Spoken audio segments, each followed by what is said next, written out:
Very good evening, everybody.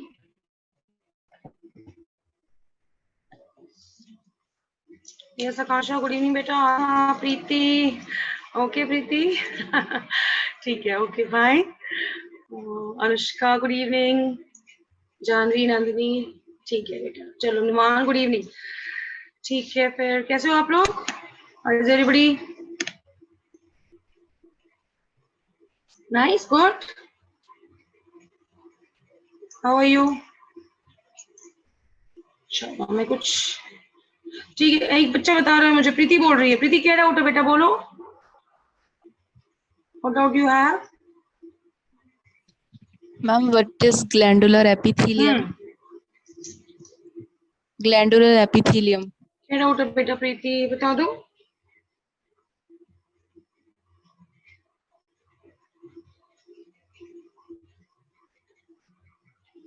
I'm good बेटा. Nandini, I'm good. Why you thought so? क्यों, आपको ऐसा क्यों लगा?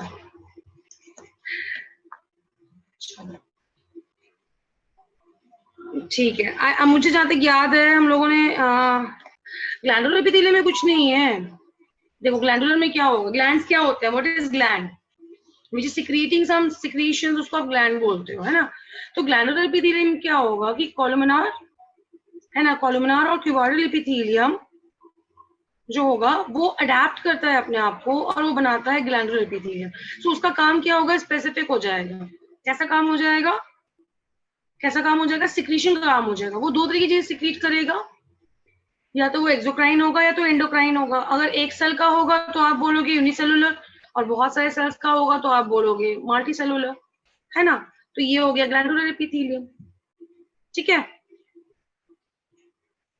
I was on leave, beta, Nandini. I was on leave. I had some work.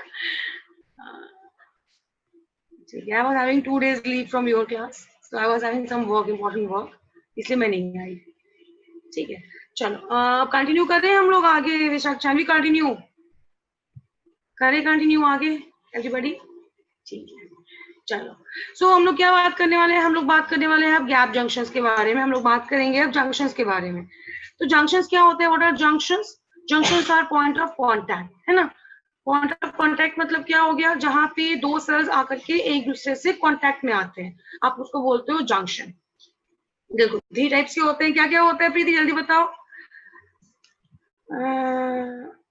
कुछ question अलग ही थे, तो आप एक काम करो ना, आप कुछ क्वेश्चंस को आप अपने ग्रुप पे डाल दो, ठीक है.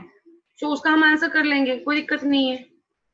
ठीक है. So just put those questions on the group and we will discuss that, है. अगर कुछ ऐसा आपको लग रहा है तो just you can put them, है ना. इसमें कोई टेंशन वाली बात नहीं है बेटा. मैं ना आपको कुछ डायग्राम्स दिखाना चाह रही हूँ, इसलिए मैं एनसीईआरटी का आपको चैप्टर दिखाऊंगी.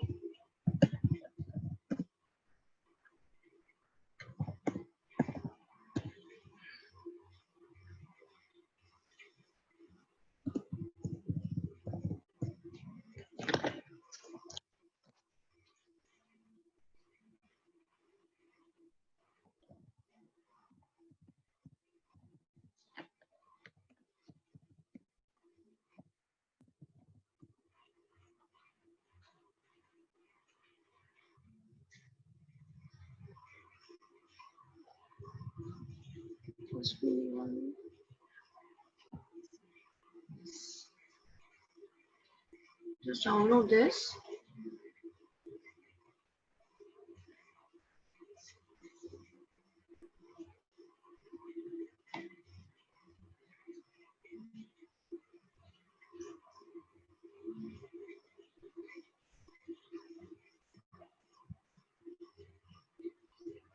ठीक है बेटा. Okay. So I'll share this chapter with you. This thing. Yes, tight adhering और gap. तो 3 तरह के जंक्शन बताती है आपको एनसीईआरटी. कौन सी बताती है आपको एनसीईआरटी? आपको 3 तरह के जंक्शन बताती है आपकी एनसीईआरटी. एक बोलती है टाइट जंक्शन. तो नाम से क्या लग रहा है, टाइट जंक्शन में क्या हो रहा होगा भाई? बिल्कुल, there must be no gap present in between. Intracellular matter बिल्कुल भी प्रेजेंट नहीं होगा, मतलब ये हम वैसी जगहों पे लगाएंगे जहाँ पे हमें लीकेज प्रूफ रखना है चीजों को। We don't want to things like things उससे पास ऑन हो, उससे बाहर निकले। तो आप उसको क्या बोलते हो? आप बोलते हो उसको टाइट जंक्शन। सो आपको क्या करना है? स्टॉप करना है सब्सटेंसेस को, है ना। जैसे कि मान लो आपको कोई चीज को बहुत टाइट रैपिंग कर देते हो, आप पॉली रैपिंग करते हो, क्यों? ताकि उसमें से किसी भी चीज की ग्रेवी या किसी भी चीज का जो भी लिक्विडी पार्ट होता है वो बाहर ना आए, isn't it? So tight junction helps to stop substances from leaking across a tissue. Tissue से बाहर आने से रोकता है। Then we come across a different kind of junction जिसको कि हम बोलते हैं adhering junction. What do you call this? We call this to be adhering junction. अब adhering क्या होता है? What is adherence? चिपकाना, isn't it? So this forms the cementing. तो ये क्या करेगा? सीमेंटिंग करेगा, ये अगल बगल के सेल्स को आपस में चिपका के रखेगा, आपस में जोड़ के रखेगा। And then we need different kind of cells जहां पे तुमको कम्युनिकेट करना हो। जैसे कि तुमने सुन रखा है कि आयंस को, स्मॉल मॉलिक्यूल्स को, कुछ बिग मॉलिक्यूल्स को तुमको पास कराना होता है एक सेल से दूसरे सेल में, ठीक है, जिसको कि आप प्लाज्मोडेस्माटा के नाम से भी जानते हो प्लांट सेल्स में। So what are they are basically the communications जहां पे दो सेल्स के बीच का साइटोप्लाज्म आपस में एक दूसरे को क्रॉस करके जाता है, and that is what is important for the intercellular communication. मतलब मैं अगर एक सेल हूँ, ठीक है, और आप में से एक बच्चा कोई भी ले लेते हैं, आस्था जैसे, आस्था दूसरा सेल है, तो मुझे मान लो कोई चीज देनी है आस्था को, तो मुझे क्या चाहिए? मुझे एक वहां पर कनेक्शन चाहिए होगा। तो उसमें क्या होना चाहिए? वहां पे होना चाहिए गैप जंक्शन। और वो गैप जंक्शन क्या करेगा? अलाउ करेगा कि वो साइटोप्लाज्म, मेरा जो साइटोप्लाज्म होगा वो आस्था के साइटोप्लाज्म में आराम से चला जाए, और जो आस्था का साइटोप्लाज्म होगा वो मेरे अंदर आराम से आ जाए। तो उसके लिए क्या करना होगा?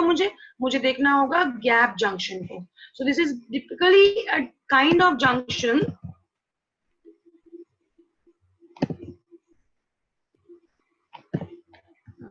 जस्ट ओपन माय जर्नल, ठीक है। तो ये क्या हो जाएगा? हम जंक्शन को स्टार्ट करते हैं तो हमारे पास क्या आएगा?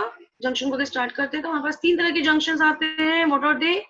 First one happens to be types of junction. Headings डालते हैं, will start our class today. Types of junction, just hope so Neha ma'am ने आपको टाइप्स ऑफ जंक्शन नहीं पढ़ाया था, है ना, तो उन्होंने ओवरव्यू दिया होगा चैप्टर का पूरा। टाइप्स ऑफ जंक्शन देखेंगे तो टाइप्स ऑफ जंक्शन में आपके पास तीन टाइप के जंक्शन आते हैं। What are they? The first one is a tight junction.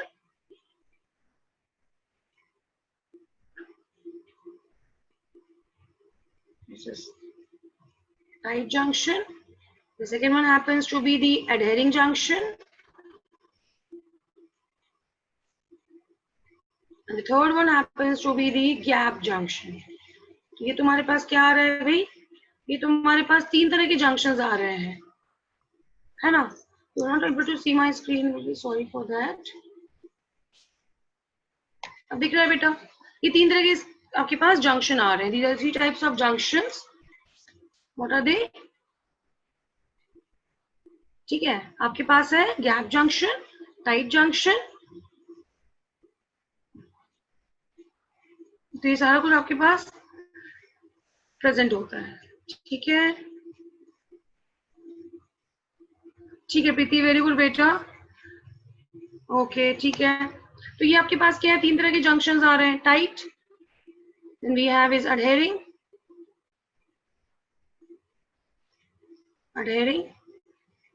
and gap.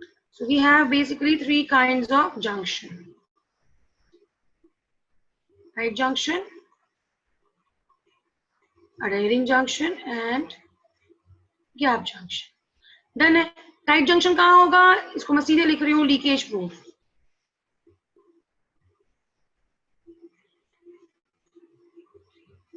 है ना, जहां भी तुमको लीकेज रोकना होगा तुम क्या करोगे? टाइट जंक्शन डाल दोगे सीधे। एडहरिंग जंक्शन में क्या होगा? Cementing between two sales.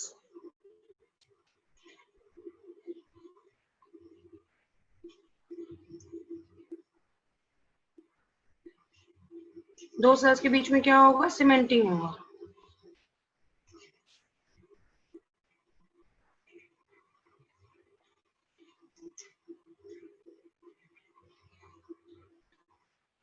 तो दो सेल के बीच में सीमेंटिंग कर लेंगे इससे। और गैप जंक्शन क्या होगा? ये करेगा हमको हेल्प कम्युनिकेट करने में।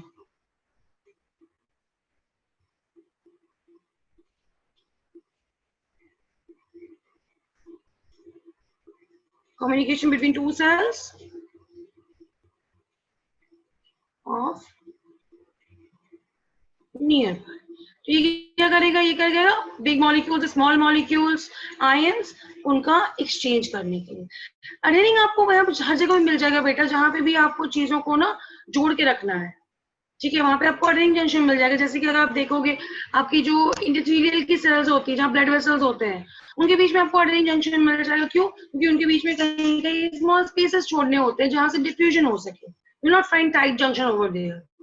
हाँ, टाइट जंक्शन तुमको कहाँ मिल जाएगा? तुमको टाइट जंक्शन मिल जाएगा तुम्हारे एल्वेलाई में, स्क्वैमस एपिथेलियम के बीच में. क्यों? क्योंकि वहां से तुमको क्या करना है, वहां से तुमको गैसेस एक्सचेंज के लिए जगह ढूंढनी है.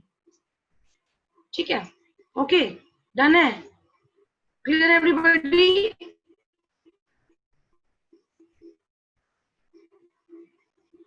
ठीक है. नहीं, अडेरिंग और गैप साथ में नहीं होगा ना, क्योंकि अडेरिंग से तुम सब्सटेंसेस को इंटरचेंज नहीं कर सकते हो, है ना.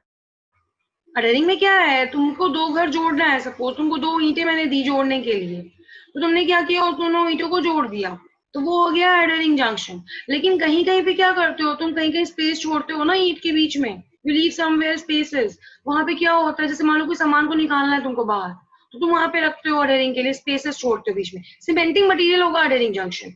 और उसी में ही जहां पे तुमने स्पेस छोड़ा हुआ है बीच बीच में, वहां पे हो जाता है गैप जंक्शन. सपोज तुमने दो सेल्स बनाए, पूरा दीवार बना लिया, तो पूरी दीवार में तुमको सीमेंट चाहिए होगा, लेकिन तुम क्या करोगे, विंडो की जगह छोड़ोगे ना. तो जो जगह तुमने विंडो के लिए छोड़ी वो हो गया गैप जंक्शन. और जो पूरी बाकी की दीवार है, जो पूरी ब्लॉक है, ठीक है, जहां से तुम्हें बिल्कुल भी इंटरचेंज नहीं कर पा रहे हो चीजों को, वो हो गया तुम्हारा gap junction, sorry adhering junction. आ रही है बात समझ में? तो जहां पे तुमने सीमेंट लगाया है वो अडेरिंग जंक्शन हो गया. और जहां पे सीमेंट भी नहीं है सेल्स के बीच में, मतलब कुछ भी नहीं है गैप. हाँ बिल्कुल, एग्जैक्टली हाँ, बोल सकते हो आप इसको प्रियांशी, कैन बी. देखो सिनेप्स ना गैप जंक्शन नहीं होता बेटा, क्योंकि सिनेप्स पे ना कभी भी आपके साइटोप्लाज्म नहीं होता है पास.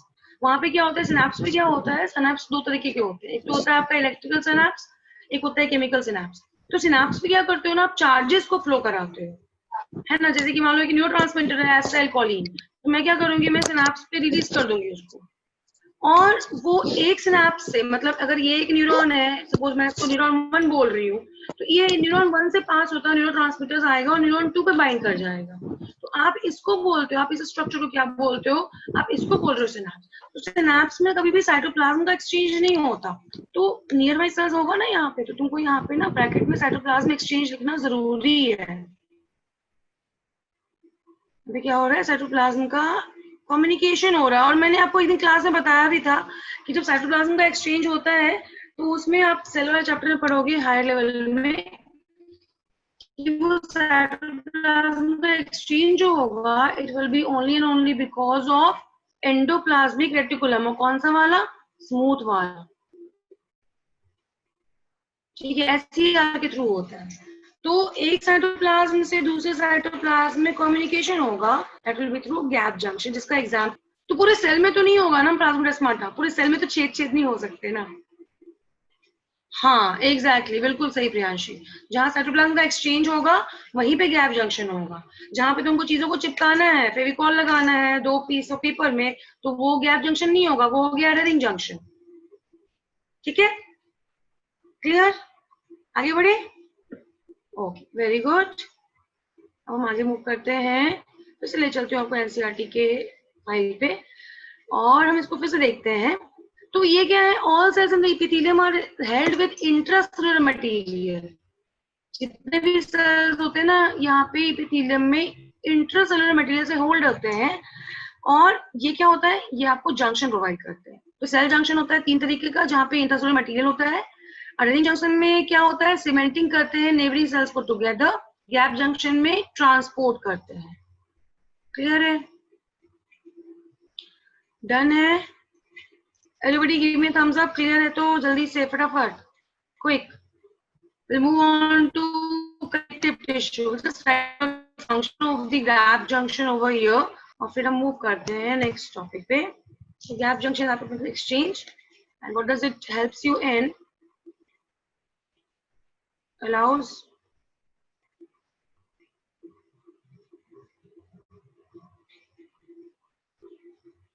exchange of ions and molecules. Just pardon me for my bad writing today. So it allows exchange for ions and molecules. The class is on record ना? ठीक है. तो ये हो गया आपका गैप जंक्शन. डन है, क्लियर है, isn't it? Now we'll come to the next section, that is the connective tissue. So what is connective tissue? First and foremost thing, what is connective tissue? These are most abundant tissues, है ना, आपकी body में सबसे ज्यादा abundant tissue. I will add on one more thing in epithelium. मैं एक और चीज यहाँ पे ऐड करूंगी आपके नीट के लिए. आपके जितनी भी epithelial tissues हैं, epithelium always has, जो epithelium tissues होते हैं ना, they always have basement membrane. कैसा होता है बेसमेंट मेम्ब्रेन, समझेंगे. जैसे कि ये मैंने सेल बनाया, let me draw the columnar cells over them. मैं कोलुमिनार सेल्स बना दिए. न्यूक्लियस के बेस पे होता है, पढ़ा हुआ है हमने. ये मैंने कोलुमिनार एपिथेलियम. अब ये जो स्ट्रक्चर बनाया है मैंने बेस पे, जिसके ऊपर मैंने सबकी चीजों को सेट किया, इसको क्या बोलते हैं? इसको बोलते हैं हम बेसमेंट मेम्ब्रेन. अब ये बेसमेंट मेम्ब्रेन क्या होता है? This is actually made up of non cellular substances.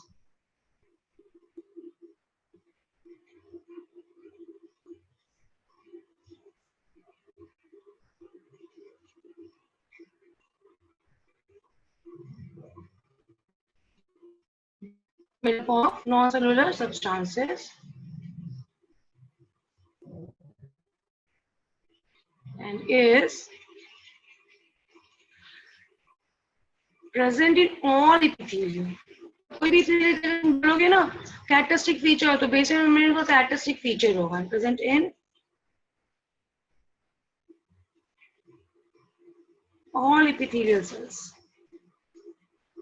तो जितने भी epithelial cells है ना, में क्या होगा, बेसमेंट मेम्ब्रेन मिलेगा ही मिलेगा. क्लियर है? बस पुटिंग कर देते हैं, वाइब्रेंट कर देते हैं. Exception, yes. अब इस चीज का क्या होगा मुझे देखना है, इसका एक्सेप्शन. बेसमेंट मेम्ब्रेन कहाँ प्रेजेंट नहीं होगा, that is what is question comes like. भाई इसका एक्सेप्शन क्या है? सब जगह है. एक्सेप्शन में आ जाएगा क्या? एक्सेप्शन में आ जाएगा आपका ट्रांजिशनल एपिथेलियम.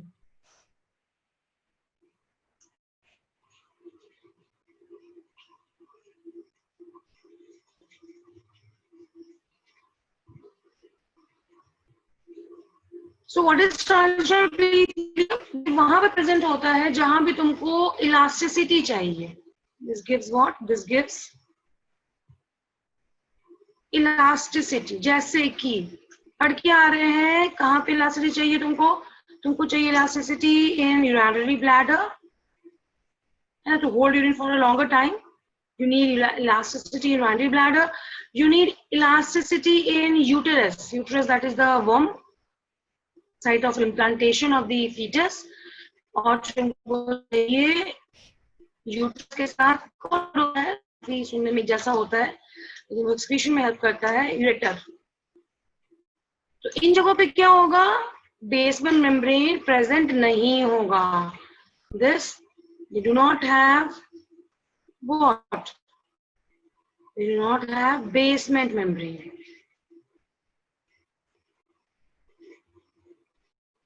ठीक है बेटा, क्लियर है यहाँ तक? नहीं, हार्ट की बात नहीं हो रही है अभी. Heart is not coming now. अभी हार्ट नहीं करेंगे हम, है ना, डिस्कस. अभी हम एपिथेलियम की बात कर रहे हैं. ठीक है, यहाँ तक बताओ मुझे कोई दिक्कत आ रही है किसी को? मैंने आपको एक्सेप्शन भी बता दिया. जल्दी मुझे बताओ. Give me a thumbs up quickly. जल्दी जल्दी थम्स अप करेंगे एवरीबॉडी. कोई दिक्कत नहीं है तो हम सब करते जाएंगे. Everybody, each and everybody.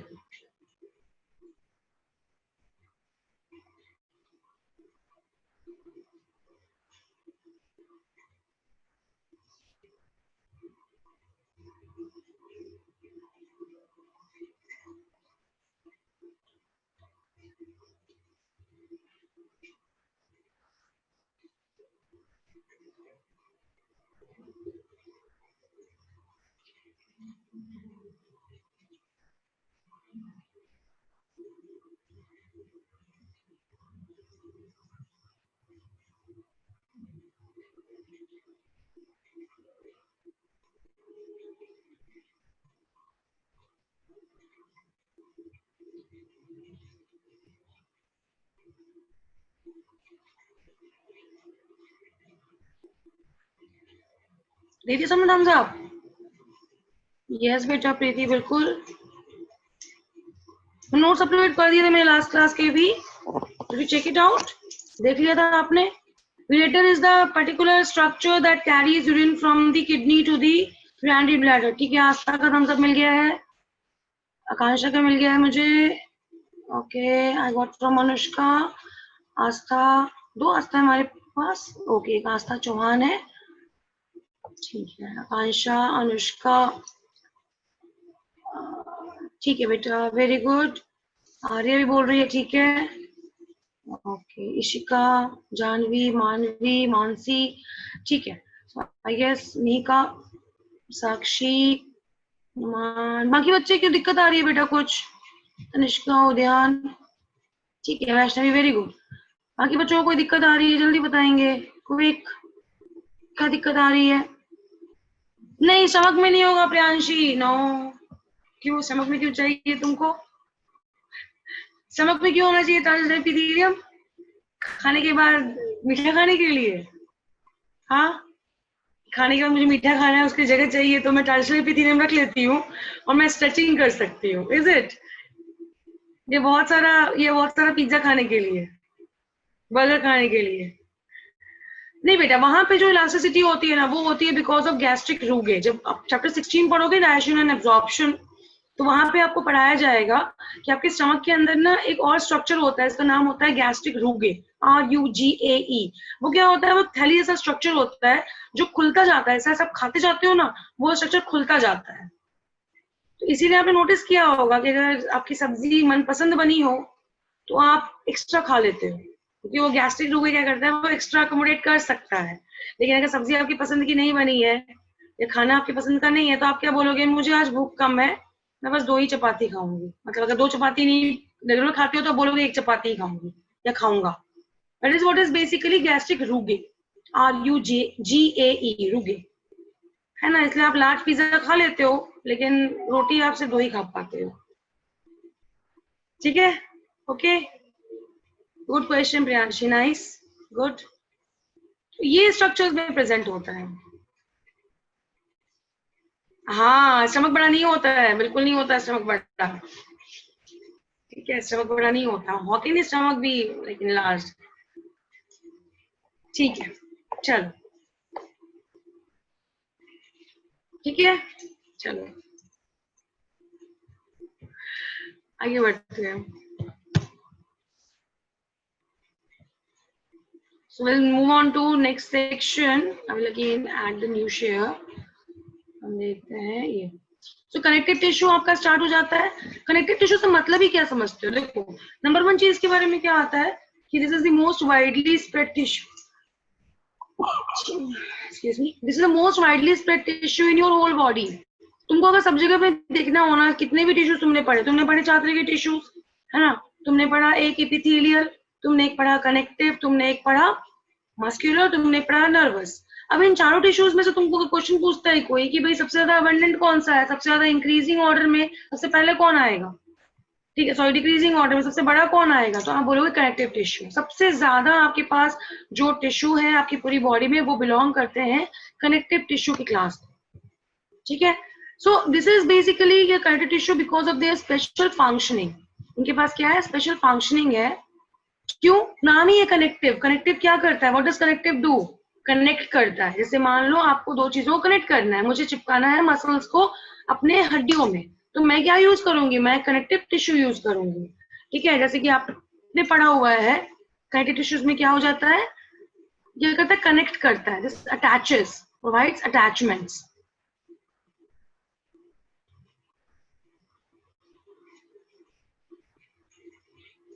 सबसे पहली बात क्या हो जाएगी इसके बारे में? This is the most abundant tissue. दूसरी बात क्या हो जाएगी? कहता है प्रोवाइड्स अटैचमेंट। अच्छा, एक चीज है, हमने क्योंकि जर्म लेयर्स कर लिया है तो हमको अब हमको अब पता है कि जर्म लेयर्स क्या होती हैं, डिप्लोब्लास्टिक, ट्रिप्लोब्लास्टिक, ये सब हमको पता है। तो आपको पता होना चाहिए ये चीज कि आपका जो एपिथेलियम है उसका ओरिजिन आपकी बॉडी के तीनों जर्म लेयर से होता है, मतलब your epithelium can be either from the ectoderm, can be from mesoderm, can be from the endoderm as well. तो वो एक्टो एंडो और मीजो तीनों से बनता है आपका एपिथेलियम।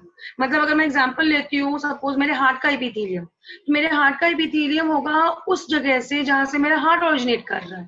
तो मेरा हार्ट कहाँ से ओरिजिनेट कर रहा है? मेरा हार्ट ओरिजिनेट करेगा मेरे मीजोडर्म से, क्योंकि आपके बॉडी के सारे मसल्स आपके मीजोडर्म से आते हैं। ठीक है, आ रही है बात समझ में? तो मीजोडर्म वाला जो बॉडी का स्ट्रक्चर होगा ना, उसका एपिथेलियम जब बनेगा तो मीजोडर्म से बनेगा। अब मेरा एलिमेंट्री कैनाल का पार्ट है स्टमक, तो वो बनता है एंडोडर्म से। तो तुम्हारा स्टमक का जो एपिथेलियम होगा वो एंडोडर्म में ओरिजिन हो जाएगा। ठीक है। अब तुम्हारा नर्वस सिस्टम है, जैसे तुमने बोला ब्रेन, तो ब्रेन के ऊपर भी तो स्ट्रक्चर होता है ना, कवरिंग के लिए एपिथेलियम यूज करते हो तुम। तो उसका जो एपिथेलियम होगा ना, वो बनेगा एक्टोडर्म से, क्योंकि आपका ब्रेन बनता है एक्टोडर्म से। तो जो ऑर्गन जिस लेयर से बन के आ रहा है, उसका एपिथेलियम वही बनेगा। आ रही है बात समझ में? तो इसीलिए आपका जो एपिथेलियल लेयर होता है, एपिथेलियल टिश्यूज होती है, वो आपका तीनों जर्म लेयर से बनता है। It's the only tissue in your body which is formed from all the 3 germ layers. इस तरह के क्वेश्चंस आपके नीट में मिलेंगे आपको। कनेक्टिव टिश्यू की बात कर लोगे आप, कनेक्टिव टिश्यू में क्या हो जाएगा? यू हैव दिस स्ट्रक्चर, है ना? यहाँ पे क्या होगा? बिल्कुल रट्टा मार लो इस चीज को, कनेक्टिव टिश्यू सारे के सारे होते हैं मीजोडर्मल इन ऑरिजिन। रट्टा मारेंगे इस चीज को, लर्न करेंगे बाय हार्ट कि क्या होता है। आपके सारे connective tissue they are 101% originating from the mesoderm part। कहां से आ रहे हैं? वो mesoderm part से आ रहे हैं। They are mesodermal in origin। ठीक है, क्लियर है? all the connective tissues they provide attachment and they are mesodermal in origin, they originate from the mesoderm layer। Clear है? आगे देखते हैं, let's move ahead and see this thing again। तो आपके पास क्या आ रहा है? ये क्या करता है? अब linking and supporting other tissues and organs of the body देखते हैं। जैसे मुझे अगर अटैच करना है अपने एक बोन को दूसरे बोन से, तो मैं क्या यूज करूंगी? क्या यूज करूंगी? जल्दी बताओ, क्या होता है बोन टू बोन अटैचमेंट? क्या होता है?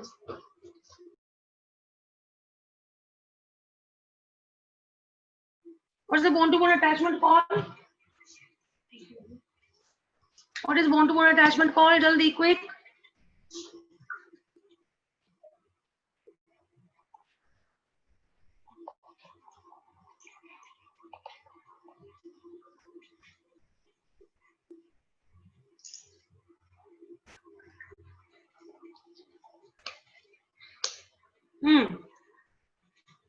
What is the bone to bone attachment called? Jaldi beta. Quick service. See, I am getting both the answers. I am getting ligament also from your side. I am getting tendon also from your side. है ना? ठीक है, ठीक है, देखते हैं कैसे याद करते हैं इसको। मतलब कंफ्यूजन है बोन टू बोन में। हम सबको बल्ब पता है, वी ऑल नो बल्ब है ना, जो रोशनी देता है हमें, जल रहा है, रोशनी दे रहा है। तो बल्ब में क्या हो जाता है? एल आता है। बहुत अच्छा तरीका है याद करने का। आप क्या बोलोगे? ये हो गया लिगामेंट। ये हो गया क्या? मेरा बोन। ये हो गया मेरा एक बोन। ये हो गया मेरा दूसरा बोन। किसने अटैच किया? लिगामेंट। तो आपको बल्ब याद रखना है। सिर्फ बल्ब याद रखेंगे तो आपको याद हो जाएगा कि बोन टू बोन अटैचमेंट किसने किया? उसने किया लिगामेंट। और बोन टू मसल अटैचमेंट कौन करेगा? Bone to muscle attachment obviously जो बच गया, कौन करेगा बोन टू मसल अटैचमेंट? ये करेगा आपका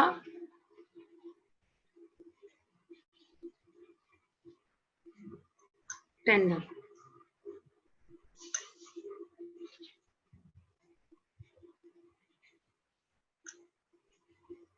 So bone to bone attachment is ligament and bone to muscle attachment is tendon। ठीक है, क्लियर है? डन है यहाँ तक? कोई दिक्कत किसी को भी? Just let me know if any problem। हो जाएगा याद? लिगामेंट में क्या बोला आपने? गुड़गांव। गुड़गांव कैसे? हाँ गुड़गांव। प्रीति? ओहो, अरे आप लोग क्लास में ध्यान दो बेटा, है ना? क्लास में ध्यान दो please everybody.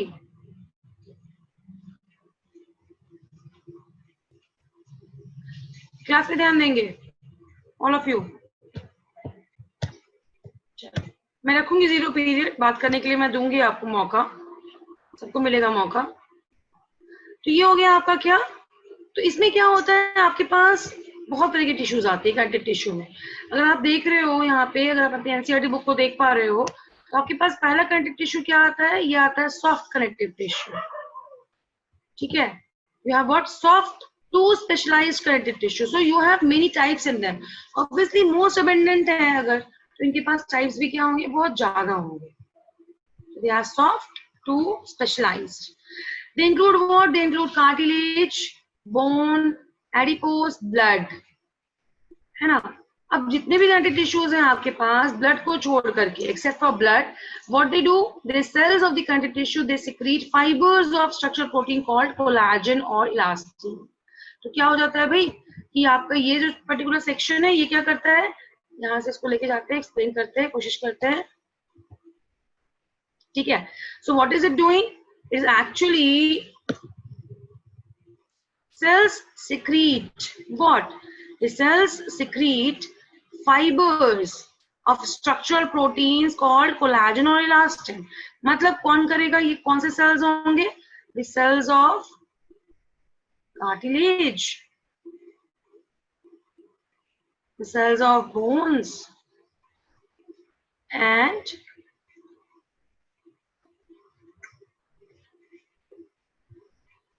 adipose. So all of them secrete what? All of them secrete collagen or elastin. अब ये क्या होते हैं, ये होते हैं structural proteins.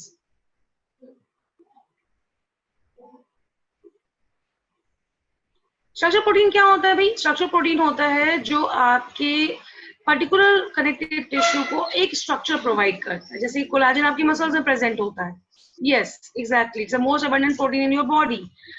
ठीक है, तो कोलाजन क्या होता है, आपका स्ट्रक्चर प्रोटीन होता है। This is a kind of structure जो आपको प्रोवाइड कर रहा है स्टेबिलिटी, आपके मसल्स को स्टेबिलिटी प्रोवाइड करता है कोलाजन।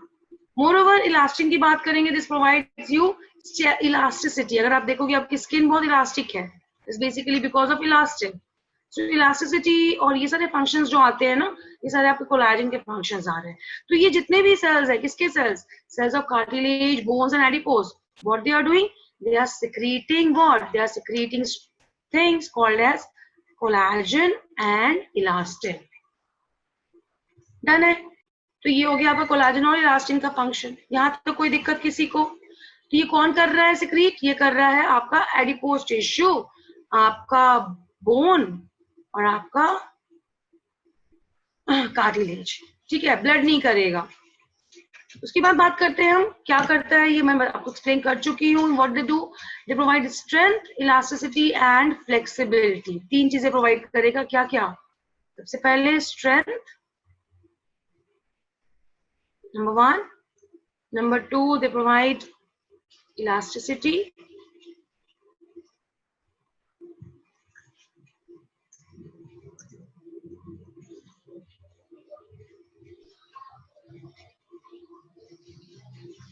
and flexibility.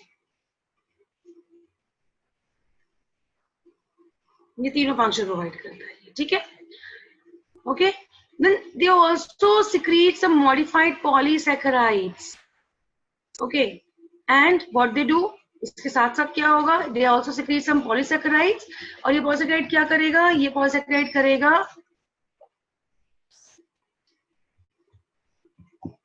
डिपॉजिटेड, क्या करेगा, ये सेल्स के बीच में अकोमुलेट करके उसका ग्राउंड सब्सटेंस बनाएगा। ग्राउंड सब्सटेंस का मतलब ऐसा होता है कि आप सपोज कोई चीज स्ट्रक्चर ड्रॉ कर रहे हो, तो आपको उसके लिए कोई बेस चाहिए। जैसे आपने प्रोजेक्ट बनाया होगा स्कूल में बहुत बार, तो आप थर्मोकोल लेते हो थर्मोकोल के ऊपर क्या करते हो, आप उस पर लिखते हो या आप उस पर कुछ चार्ट पेपर्स कट करके चिपकाते हो, तो थर्मोकोल क्या हो गया तुम्हारा, वो ग्राउंड सब्सटेंस हो गया।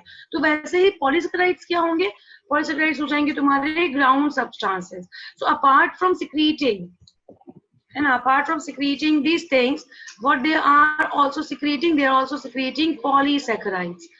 Polysaccharides को भी secrete कर रहे हैं, ठीक है. प्लस क्या secrete कर रहे हैं साथ में? Polysaccharides. और polysaccharide क्या कर रहा है? ये बना रहा है तुम्हारा ग्राउंड मटेरियल, जो भी ग्राउंडिंग होगी, है ना, ये बनाता है आपका ग्राउंड मटेरियल. तो क्या क्या सिक्रीट कर रहा है? सबसे ए पॉइंट पे सिक्रीट कर रहा है स्ट्रक्चर प्रोटीन्स, और बी पॉइंट में सिक्रीट कर रहा है पॉलीसैकेराइड्स.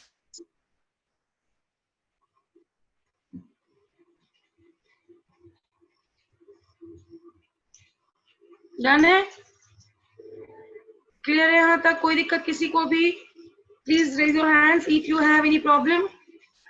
क्लास वाले बिल्कुल.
यस बेटा, कोई दिक्कत किसी को? Yes, I am here only बेटा. चलो ओके. तो हम क्या करते हैं? क्लासिफाई कर लेते हैं इसको. कैसे क्लासिफाई करते हैं? 3 टाइप में क्लासिफाई करते हैं. Loose content tissue, dense content tissue, ठीक है. और नंबर 3 कर लेते हैं. क्या कर लेते हैं नंबर 3 में? नंबर 3 में है specialised connective tissue.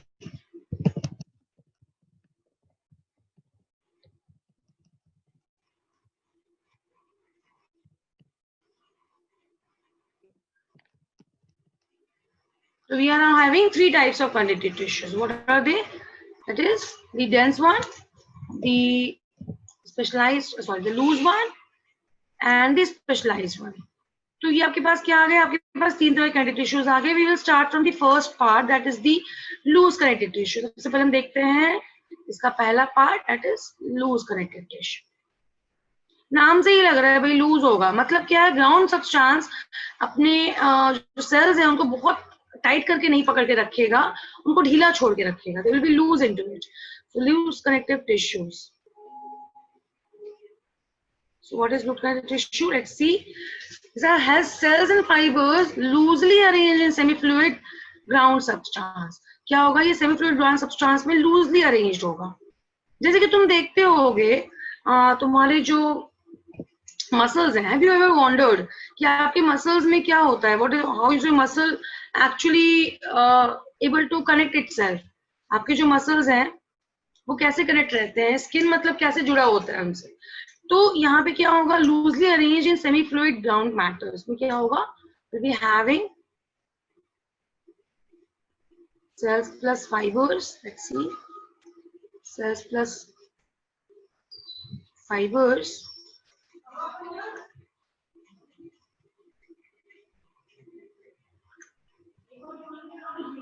Okay, and what are they doing?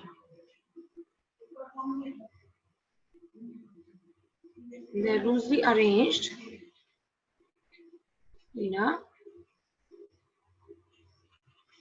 semi-fluid ground substance. जैसे मैं आपको बता रही हूँ, तो ये पूरा स्ट्रक्चर क्या होगा? ये पूरा स्ट्रक्चर लूज होगा, मतलब ढीला होगा. You won't be having much of compactness over there. Exact word to be used is compact. ये compact नहीं होगा. Instead of being compact, what it should be? It would be actually what? It should be actually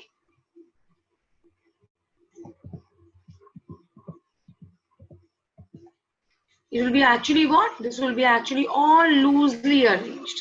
Done है, clear है. अब example देखो तुम एड्यूलर tissue का. एड्यूलर tissue वो टिश्यू है जो तुम्हारी स्किन को होल्ड करके रखती है मसल्स के साथ. ठीक है, अगर मान लो एपिथेलियम को आपको होल्ड कराना है, सपोर्ट कराना है, तो कौन सपोर्ट करेगा? एड्यूलर टिश्यू सपोर्ट करेगा. So this is just present just in at the below surface of your skin, just skin के नीचे. तुमको पता है ना कि तुम्हारा स्किन क्या है? तुम्हारा स्किन कंपाउंड एपिथेलियम है. तो आपने क्या पढ़ा था? 2 तरह के एपिथेलियम पढ़े थे, एक सिंपल पढ़ा था और एक कंपाउंड पढ़ा था. सिंपल क्या था?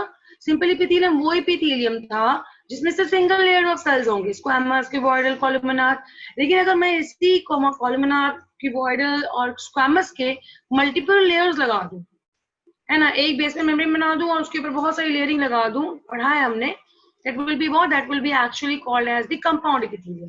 अब compound epithelium का क्या करना है? तुमको स्ट्रक्चर फ्रेमवर्क बनाना है. ठीक है, तो क्या हो जाएगा? कौन बनाएगा उसको बनाएगा एड्यूलर tissue. So this provides what? This provides the structural framework for the epithelium. कैसे? इसके पास कौन कौन से सेल्स होते हैं? इसके पास होता है नंबर 1 फिब्रोब्लास्ट, क्योंकि आपने क्या पढ़ा है? फाइबर सिक्रीट करना है इसको. फिब्रोब्लास्ट जैसा नाम वैसा काम. ये फिब्रोब्लास्ट है, मतलब ये प्रोड्यूस करेंगे फाइबर्स को. Macrophages, you know what are macrophages? The cells that eat up the things which are coming from outside. अगर कोई सेल आ रहा है जो बाहर से कोई एंटीजन घुस जाता है, बैक्टीरिया घुस जाता है, तो कौन अटैक करता है? मैक्रोफेज अटैक करता है. मास्ट सेल्स क्या होते हैं? मास्ट सेल्स होते हैं, ये आपको फिर से हेल्प करते हैं किसमें? एलर्जिक रिस्पॉन्सेज में. तो इस तरह के जो पर्टिकुलर सेल्स होते हैं, ये कहाँ होते हैं? These are present in the loose connective tissue. तो पहला एग्जाम्पल क्या हो जाएगा मेरा लूज कनेक्टिव टिश्यू का? मेरा पहला एग्जाम्पल हो जाएगा एड्यूलर टिश्यू.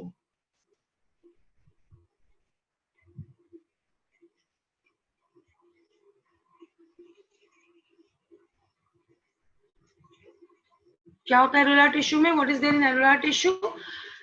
नंबर 1, ये कहाँ प्रेजेंट होता है? प्रेजेंट बीनीथ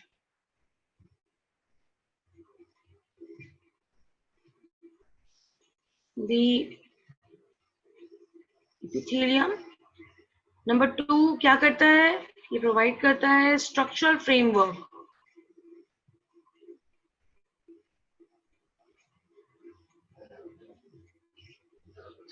ठीक है, मैं डायग्राम दिखा देती हूँ. और फिर इसमें किस तरह के सेल्स होते हैं? They have 3 types of cells. क्या क्या बोला हमने? हमने सबसे पहले बोला फिब्रोब्लास्ट्स, फिर हमने क्या बोला? हमने बोला मैक्रोफेजेस,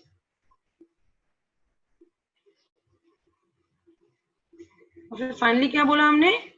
हमने बोला मास्ट सेल्स. ठीक है बेटा, तो ये 3 तरह के आपके पास उसमें स्ट्रक्चर्स होंगे एड्यूलर टिश्यू में. डन है? यहाँ तक कोई दिक्कत किसी को? फिर आपने एक सेल का नाम तो बहुत अच्छे से सुन रखा है. दूसरा एग्जांपल आता है लूज कनेक्टिव टिश्यू का, जिसका नाम है एडिपोज, है ना. एडिपोज टिश्यूज तो सबको पता है आजकल, जो बायो बैकग्राउंड से नहीं है उनको भी पता है. एडिपोज सेल्स क्या होते हैं? एडिपोज टिश्यू क्या होता है? ये होता है फैट स्टोरेज के लिए. Specialised cells for fat storage. देखो ये भी स्किन के नीचे प्रेजेंट होता है and they are specialised to store fat. क्या करता है? फैट स्टोर करता है. तो जो भी तुम्हारी बॉडी में इमीडिएट यूज में नहीं आ रहा है ना, जो भी तुम्हारी बॉडी में क्या होगा? रिजर्व के रूप में प्रेजेंट है, वो क्या करेगा? वो एक्चुअली में they are going to be in this structure, adipose tissue में. They are going to store fats. So excess of nutrients which are not used immediately are converted into fat and stored in the tissue. तो आप देखोगे अगर physical activity किसी की बहुत कम होती है तो उसका बहुत बॉडी में उसके बहुत सारे एडिपोज टिश्यूज होते हैं जो एक्यूमुलेट कर लेते हैं अनयूज चीजों को, है ना. अगर कंपेयर करोगे किसी सेठ जी को, you know comparing a seth ji to a person who is very much indulge into physical activity. Suppose कोई जो किसान है उससे कंपेयर करोगे तो सेठ जी आपको ऑब्वियसली थोड़े मोटे नजर आएंगे. क्यों? क्योंकि सेठ जी क्या करेंगे? वो बैठ के सारा काम कर रहे होते हैं, तो उनकी बॉडी में फिजिकल एक्टिविटी कम है, तो वो सारे न्यूट्रिएंट्स का यूसेज कम है. तो न्यूट्रिएंट्स क्या होंगे? न्यूट्रिएंट्स सारे स्टोर होकर के वहीं पे जमा हो जाएंगे. Isn't it? कहाँ पे जमा होंगे?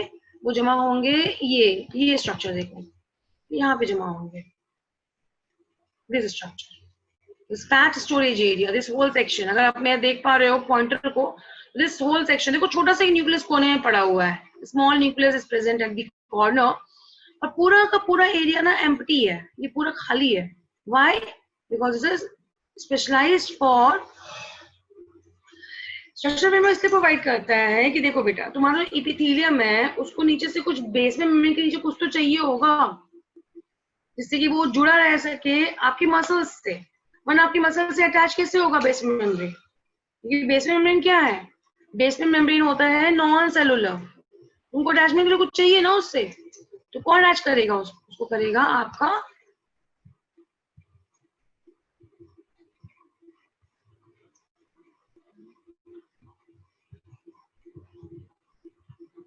किसका बना होता है बेस मेम्ब्रेन? यहाँ पे देख लो किसका बना होता है base membrane, it is non cellular.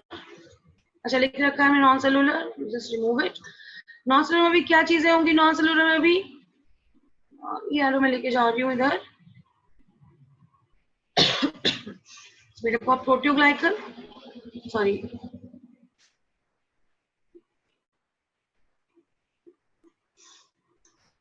Collagen,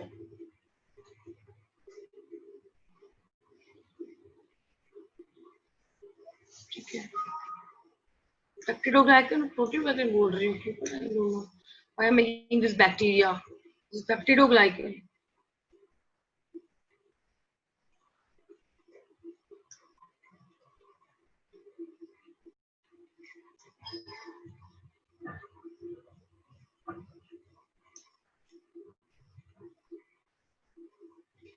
ठीक है,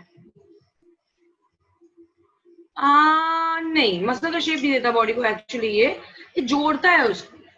देखो मसल का शेप तो अलग तरीके से आता है, वो तो आता है मसल के इन्फ्लेशन से, वो तो मसल में आपके जो होंगे ना वो कंटेंट बढ़ेगा ना प्रोटीन का, वो उससे आता है। तो इसका कंटेंट ऑफ प्रोटीन से कोई लेना देना नहीं है, बिकॉज आप देखो एलुलर टिश्यू में प्रोटीन स्टोरेज नहीं कर रहे हो, तो जो आपकी मसल्स का शेप आता है ना, it is not because of your areolar tissues, it's basically because of the increase content of protein in the muscles. ठीक है, प्रोटीन ज्यादा बनने से होता है, मसल ज्यादा बनने से होता है, इनफैक्ट उसको हम बोलते हैं हाइपरट्रोफी। ठीक है बेटा, ओके। अब हम क्या कर सकते हैं, what we can do is we can arrange them in a manner. हम किस तरह अरेंज कर सकते हैं कि आप या तो कर लो भाई कि पैक करो आप उसको डेंस कनेक्टिव टिश्यू को, compactly packed in dense connective tissues. अब किस तरह पैकिंग तुम कर रहे हो, या तो तुम रेगुलर पैकिंग कर लो। रेगुलर पैकिंग ये देख लो, ए फिगर जो दिखा रहा है आपको और बी फिगर दिखा रहा है। जो ए है उसमें अगर नोटिस करोगे तो एक पैटर्न है ना, सर एक जगह तरीके से जा रहे हैं, और अगर आप उसी के साथ वाला बी फिगर ऑब्जर्व करोगे तो कोई पैटर्न नहीं है, रैंडम है हर चीज। तो ये जो ऊपर वाला फिगर है ना, वो बोलता है कि अगर ओरिएंटेशन होता है फाइबर का तरीके से रेगुलर पैटर्न में, तो आप उसको बोलोगे डेंस रेगुलर टिश्यू। और अगर ओरिएंटेशन नहीं होता है प्रॉपर तरीके से, तो तुम उसको बोलोगे डेंस इरेगुलर टिश्यूज। आ रही बात समझ में? डेंस रेगुलर टिश्यू में क्या होगा, ओरिएंटेशन कुछ इस तरीके का होगा, अगर पॉइंटर देख पा रहे हो आप मेरा, तो कुछ इस तरीके का होगा। क्या हो रहा है यहाँ पे सब चीजें बहुत स्टेबल है, एक जैसा जा रहा है। लेकिन डेंस इरेगुलर में क्या हो रहा है कि चीजें क्या है, रैंडम है। दिस इज डेंस रेगुलर ऊपर वाला, and this is dense irregular नीचे वाला। नाउ फर्दर अगर मूव करेंगे डेंस रेगुलर कनेक्टिव टिश्यू में, the collagen fibers are present in rows between many parallel bundles of fibers. Collagen fiber कैसे है, rows are present. Tendons which are attaching the skeletal muscles to bones and ligaments, है ना, skeletal muscle को जो tendon attach करता है bone और ligament में, वो क्या है, and ligaments which attach bone to another example of this tissue. तो आपके पास क्या है, एग्जाम्पल है दिस टिश्यू, क्या क्या एग्जाम्पल्स, डेंस रेगुलर के एग्जाम्पल्स है आपके पास टेंडन और लिगामेंट। ठीक है, और डेंस इरेगुलर में क्या हो जाता है, डेंस इरेगुलर में हो जाता है कि आपके फिब्रोब्लास्ट और मेनी फाइबर्स वो ओरिएंट डिफरेंट स्ट्रक्चर्स में होंगे। और कहाँ प्रेजेंट है ये, this tissue is present in skin, छोटा सा एग्जांपल दिया हुआ है, स्किन में प्रेजेंट है। तो हम क्या करते हैं, हम सेकंड सेक्शन में आ जाते हैं अपने सेकंड एग्जांपल में। तो हमारे पास सेकंड एग्जांपल क्या है, सेकंड टाइप क्या है, लूज हो गया हमारा, फिर क्या है, डेंस कनेक्टिव टिश्यू। डेंस में क्या हो गया, एक हो गया रेगुलर और दूसरा क्या हो गया, दूसरा हो गया इरेगुलर। रेगुलर में क्या हो जाता है कि आपका फिब्रोब्लास्ट प्लस मास्ट सेल्स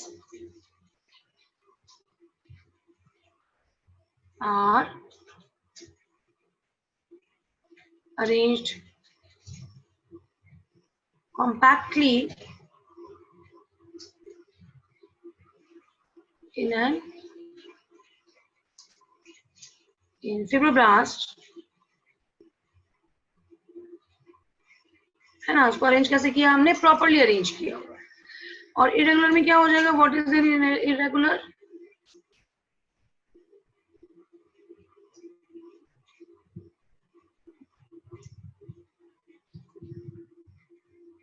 आपका fibroblast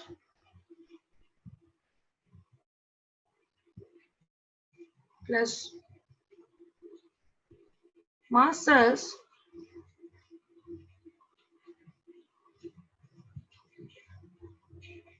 are not arranged, sorry, are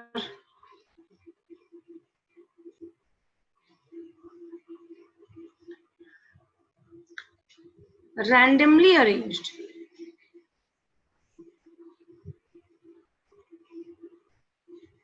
compactly, compact भी है और रैंडम भी है, दोनों चीजें हैं। सो फिब्रोब्लास्ट और मास्ट सेल्स क्या है, रैंडमली अरेंज्ड है लेकिन साथ में कॉम्पैक्ट भी है। अब इसका एग्जांपल क्या हो जाएगा, तुम्हारा एग्जांपल से बहुत क्वेश्चंस आते हैं नीट में, बहुत ध्यान से एग्जांपल्स पढ़ना बेटा, आप लोग बोर्ड्स में तो आते हैं, आपके स्कूल में तो आएगा ही, बट सिंस आप बायो लिया है आपने तो आपका नीट भी टारगेट होगा ही, आई नो दैट थिंग। तो आपका कहाँ कहाँ हो गया, लिगामेंट मैं आपको पढ़ा चुकी हूँ, लिगामेंट कहाँ होगा और कहाँ हो जाएगा, ये हो जाएगा टेंडन में, रेगुलर वाला। और डेंस इरेगुलर कहाँ हो जाएगा, इसका एग्जांपल हो जाएगा आपका स्किन। ठीक है, किसी को कोई डाउट है यहाँ तक, तो स्किन में हो गया तुम्हारा डेंस इरेगुलर और डेंस रेगुलर हो गया तुम्हारा टेंडन और लिगामेंट में। बुक में डायग्राम देखते चलेंगे, मुझे बताएंगे, कोई डाउट है तो, नहीं है तो just give me a thumbs up, और डाउट है तो फटाफट से पूछ लो।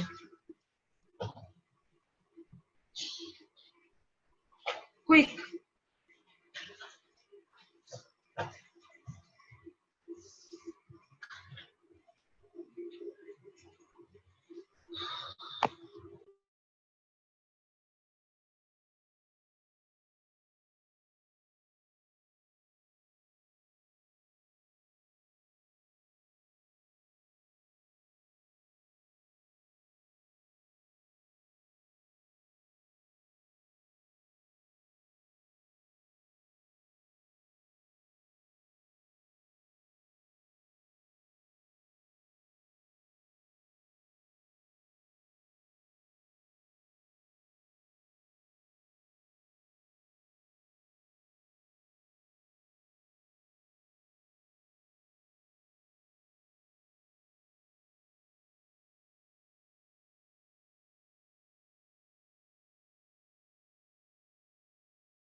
क्लियर,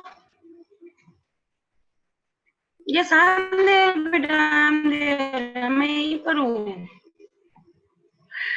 ठीक, थम्स अप आ गए भाई, कितने बच्चों के थम्स अप आ गए, सबके आ गए। ठीक है, चलो फटाफट से मैं इसको मिनिमाइज कर रही हूँ, क्वेश्चंस पूछती हूँ तुम लोगों से, देखते हैं कौन सबसे पहले आंसर करता है। चलो फाइबर्स जो होते हैं वो कौन से कनेक्टिव टिश्यू में नहीं होते हैं? फाइबर्स कौन से कनेक्टिव टिश्यू में नहीं होते हैं? All the connective tissues they have fibre except, शाबाश, नहीं, नो प्रीति, लूज में तो होते हैं फाइबर्स। नुमान ने सही बताया मुझे, साक्षी ने सही बताया, वेरी गुड साक्षी, नुमान। बाकी बच्चे फटाफट आंसर करेंगे। डिनर टाइम हो गया क्या? ऐसा ना बसते बसते लगता है कि ओ माय गॉड, अब तो खाना खा ही लेना चाहिए हमें। ठीक है, my mother is also calling me for food, shall I go? बड़ी अच्छी खुशबू आ रही है किचन से। हाँ भाई। ठीक है, चलो, नहीं जाना है अभी, क्लास पूरी करना है। क्या बता रहे हो बेटा, आंसर क्या दे रहे हो? नहीं, देखो, सारे कनेक्टिव टिश्यूज फाइबर रिलीज करेंगे, फाइबर सेक्रीट करेंगे, एक्सेप्ट ब्लड। नहीं बेटा, ब्लड होगा आंसर, तो इसका आंसर क्या होगा? Blood. Except blood all the connective tissues, देखो लिखा भी है हमने यहाँ, है ना? Except blood all the connective tissues they release what? They release fibres.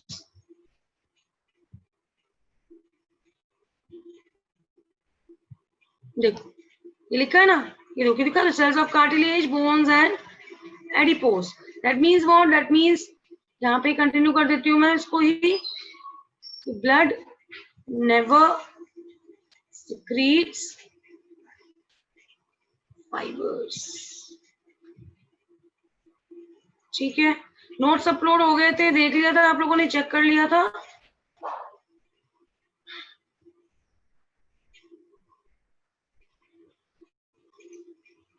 ठीक है, डन, ओके, चलो बढ़िया, वेरी गुड। अब मैं आगे बढ़ूं, चलते हैं हम आगे, बात करते हैं कार्टिलेज की, है ना? कार्टिलेज, बोन और ब्लड, ये क्या है? ये तीनों आपके स्पेशलाइज्ड कनेक्टिव टिश्यू में आते हैं। तो नेक्स्ट सेक्शन क्या हो जाता है आपका? आफ्टर कनेक्टिव टिश्यू हमने क्या किया? लूज में डिवाइड किया, फिर हम डेंस में आ गए, अब हम क्या आ जाएंगे? सीधे हम आ जाएंगे नंबर 3 में, दैट इज व्हाट?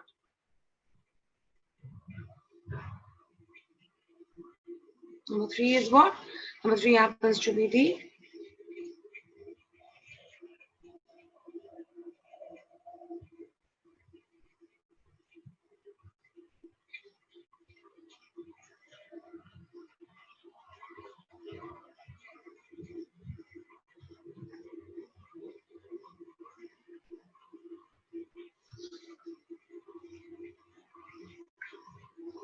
तीनों क्या है तुम्हारा? ये तीनों तुम्हारा है स्पेशलाइज्ड कंडीशन। क्या क्या है भाई, मुझे बताना, अगर कोई कलर तुम्हें अनईजी फील कराए, आंखों में चुभ रही हो, तो मुझे बता देना, ठीक है? I will not use that colour. तो बोन हो गया, कार्टिलेज हो गया, ब्लड हो गया, ये क्या हो गए? तीनों मेरे स्पेशलाइज्ड कनेक्टिव टिश्यूज हो गए। बोन को आप डिस्कस करते हैं पहले। बोन में क्या होता है भाई? बोन में प्रोटीन होता है जिसका नाम है ऑसिन, एनसीईआरटी में नहीं दिया है, OSSEIN, प्रोटीन। कार्टिलेज में प्रोटीन होता है कॉन्ड्रिन।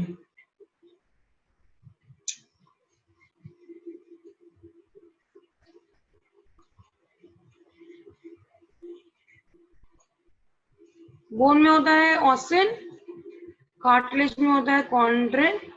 उसके बाद बोन के सेल्स जो होते हैं वो होते हैं ऑस्टियोब्लास्ट,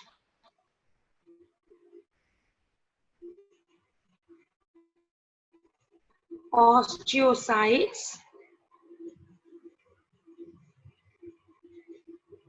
एंड ऑस्टियोक्लास्ट। यहाँ पे एक ही होता है, वो होता है कॉन्ड्रोसाइट्स। ठीक है,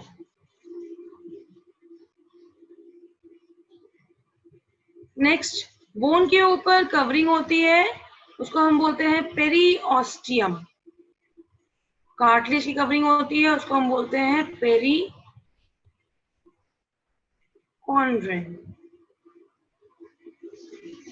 बोन में होता है ब्लड सप्लाई,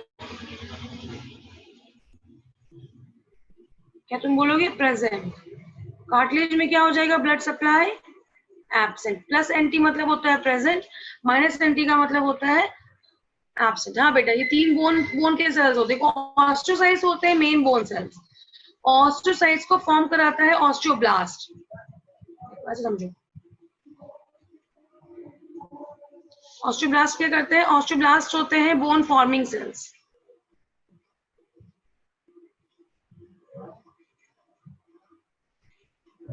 और ये बोन फॉर्मिंग सेल्स क्या करते हैं? ऑस्टियोसाइट्स बनाते हैं। और ऑस्टियोक्लास्ट क्या होता है? क्लास्ट का मतलब होता है तोड़ना, तो ये होता है bone destroying sales.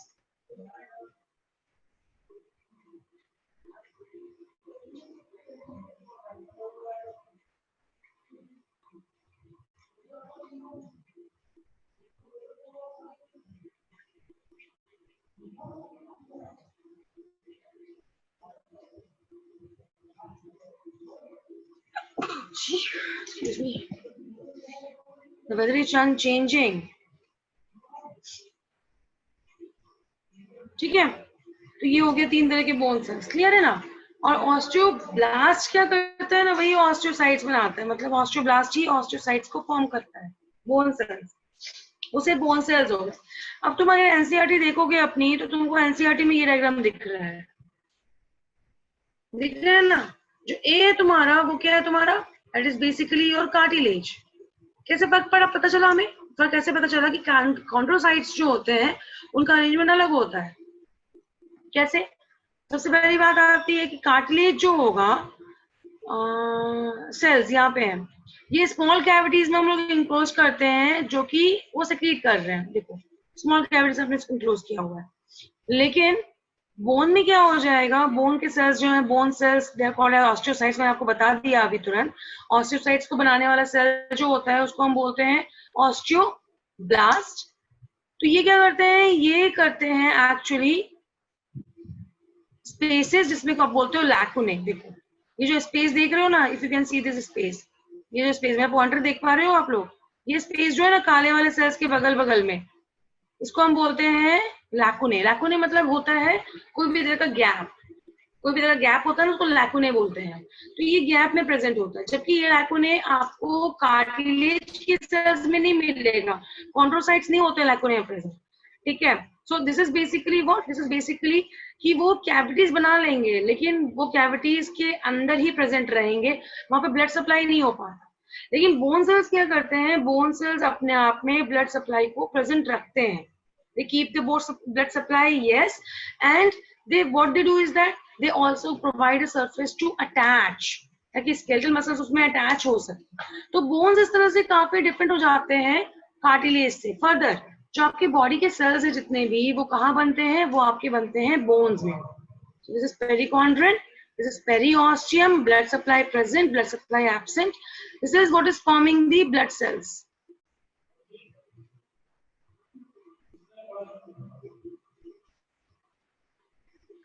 So at the end of the day आपको पता ही होगा कैल्शियम का जो स्टोरेज होता है, फॉस्फोरस का स्टोरेज होता है, वो कहाँ होता है? वो बोन में ज्यादा होता है। And this gives it a what kind of structure? Heart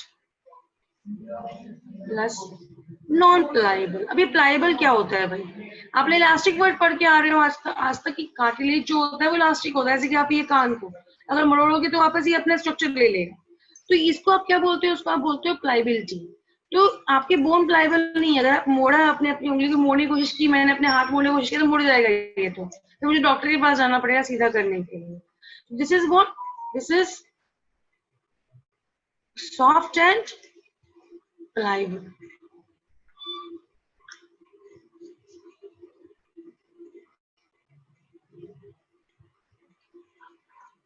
so tip of nose पे देख लो, ईयर पिना पे देख लो, वर्टिब्रेट कॉलम में आप अपने बोन्स के बीच में देख लो, आपको क्या नजर आएगा? आपको वहां पे कार्टिलेज नजर आएगा। चाहे एम्ब्रियो का एंडोस्केलेटन देख लो, इन सब जगहों पे क्या होगा? आपको ये नजर आएगा। एग्जाम्पल आप मुझे बताओगे कहाँ कहाँ ये नजर आएगा, होमवर्क रहेगा। जस्ट गो थ्रू एनसीईआरटी और मुझे बताओगे आप कि कहाँ पे आप ये प्रेजेंट होगा। ये आपको होमवर्क रहेगा, आप मुझे बताओगे नेक्स्ट क्लास में कि कहाँ प्रेजेंट रहेगा। एनसीईआरटी से पढ़ के मुझे बताओ, कोई बात नहीं, लेकिन मुझे बताओगे आप।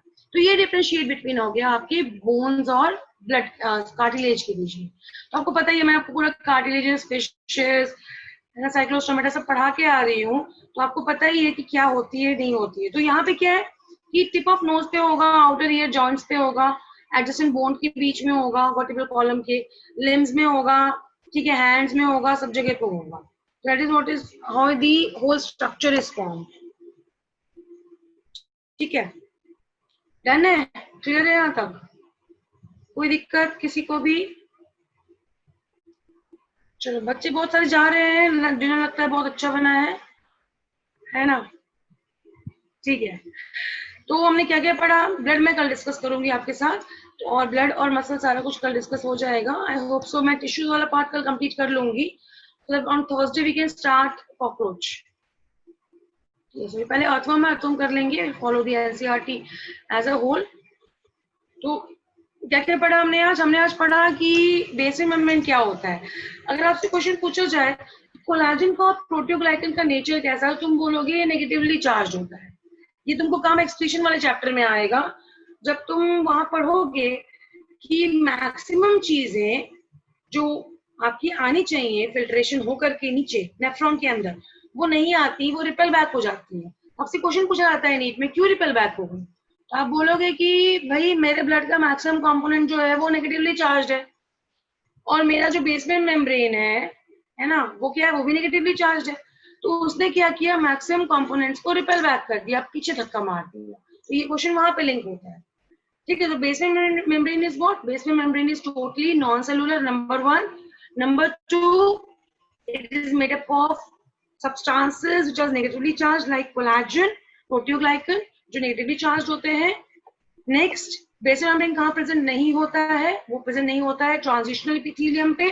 और ट्रांजिशनल एपिथेलियम कहाँ प्रेजेंट होता है? वो वहां प्रेजेंट होता है जहां तुमको चाहिए स्ट्रेचिंग, जहां भी तुमको स्ट्रेचिंग चाहिए, जैसे कि यूरिनरी ब्लैडर, जैसे कि यूटेरस, जैसे कि यूरेटर। ठीक है, हमने ये चीजें करी।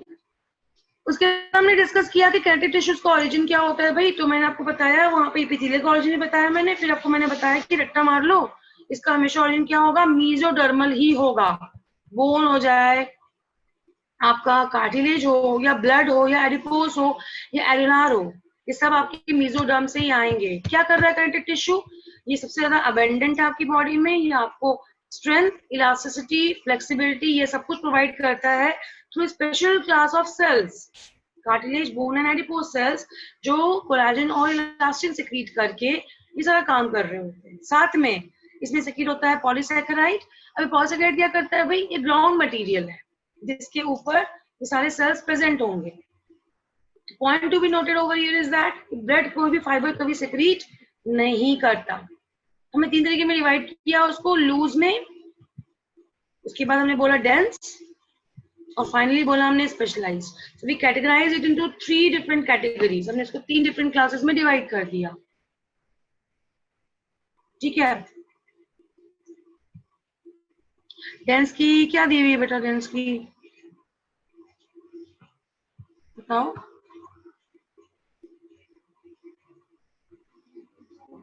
डेफिनेशन तो दिया ही नहीं है ना। मैंने डेंस के लिए ये बोला कि यहाँ पे कॉम्पैक्टनेस ज्यादा होगी, लूज वाले में कॉम्पैक्टनेस कम होगी, है ना? मैं तो ये बोला लूज और डेंस के लिए। देखो ना एग्जांपल, देखो एकदम से एनसीईआरटी खोलो और एकदम एनसीईआरटी को फॉलो करो लाइन टू लाइन, एकदम इतनी अच्छी किताब है। ये देखो, ये जो तुम्हारा पहला डायग्राम है ना, ये लूज कैरेटिव टिश्यू, तुम देख रहे हो कितना लूज है सब कुछ, इसमें ढीला पड़ा हुआ है हर चीज, जो कोई भी कॉम्पैक्टनेस नहीं है, सब घूम फिर रहे हैं, मस्ती मजा मार रहे हैं। और वही तुम ये देख लो भाई क्या किया है यहाँ पे? यहाँ पे डिसिप्लिन है। Can you see over here? You can see discipline over here. Compactness है, डिसिप्लिन है ना? ठीक है, this is what is basically called as dense and loose connective tissues. ये लूज हो गया ऊपर वाला और नीचे वाला डेंस हो गया। ठीक है, क्लियर है बेटा? अब डेंस में हमने क्या बोला कि रेगुलर हो जाएगा या इरेगुलर। रेगुलर में क्या होगा? एक पर्टिकुलर मैनर में वो अरेंज होगा, तो तुम उसको बोलोगे रेगुलर कनेक्टिव टिश्यू। अगर वो किसी मैनर में अरेंज नहीं होगा तो तुम क्या बोलोगे उसको? तुम उसको बोलोगे इरेगुलर डेंस कनेक्टिव टिश्यू। ये देखो, जैसे कि तुम्हारे स्किन में। और रेगुलर वाला कहाँ आ जाएगा? रेगुलर वाला आ जाएगा तुम्हारे लिगामेंट और टेंडन में। लिगामेंट आएगा तो बल्ब याद रखना, और टेंडन क्या हो जाएगा? Muscle to bone attachment is called tendon. ठीक है,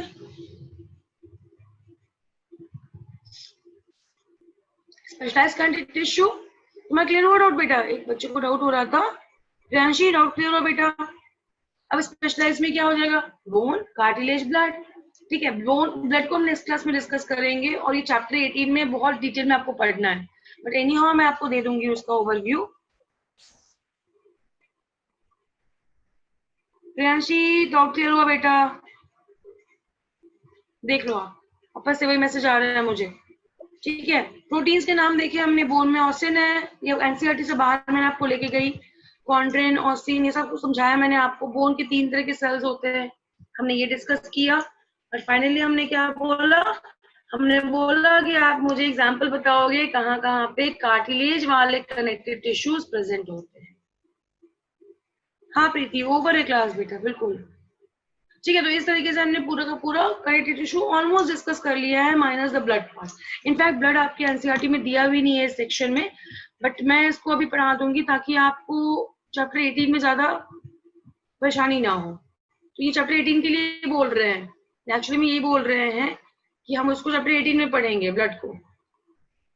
सी and more about blood in chapter 17 and 18, but I will let you know the basic things about blood here only, ताकि आपको 17 और 18 में कम परेशानी हो। तो हम इसको यहीं पे थोड़ा डिस्कस कर लेंगे। तो नेक्स्ट क्लास में मैं ब्लड कंटिन्यू करूंगी, muscle tissues and the last part that is the neural tissues. Neural tissues भी आपके चैप्टर 21 में डिस्कस होता है, देखो होता है, डिस्कस करेंगे 21 में। इसको मैं इतना ही डिस्कस करूंगी जितने आपकी एनसीईआरटी में यहाँ पे दे रखा है। ठीक है, तो मैं इतना ही डिस्कस करूंगी। स्केलेटल वाला मसल्स भी आपके जो है ना, वो भी आपके चैप्टर 20 में डिस्कस करेंगे। वो देखो चैप्टर 20 पढ़ोगे ना, लोकोमोशन एंड मूवमेंट, तो वहां पे आपको स्केलेटल मसल भी पढ़ना होगा। That is how it is different. ठीक है, my voice is breaking, no problem. Class time ऐसे भी हो गई तो कोई दिक्कत तो नहीं है किसी को। बहुत सारे बच्चे जा चुके डिनर करने के लिए, मैं भी जा रही हूँ डिनर करने, मुझे बहुत तेज भूख आई है, भूख लगी है। ठीक है, और बाकी जो बच्चे उनको कोई डाउट हो रहा है कोई भी, कल हम काउंट करेंगे इतने पढ़ाया, जितना पढ़ाया ना मैंने अभी तक कनेक्टिव टिश्यूज में, एपिथेलियम में, उसका काउंट कर लेंगे हम। ब्लड पढ़ा के फिर काउंट करूंगी। ठीक है, तो ब्लड तक आप पढ़ लेना अच्छे से। ब्लड तो कल पढ़ाऊंगी मैं आपको, तो यहाँ पे एक छोटा सा पैरा दिया हुआ है ब्लड का, तो मैं पूरा ब्लड पढ़ाऊंगी, उसके बाद हम काउंट करेंगे यहाँ तक का। ठीक है, okay, thank you so much everybody, good night, go and take your dinner, पढ़ लेना, काउंट करेंगे कल की क्लास में। Bye bye, take care, let me know doubts tomorrow or in the group. Okay, bye, take care, thank you.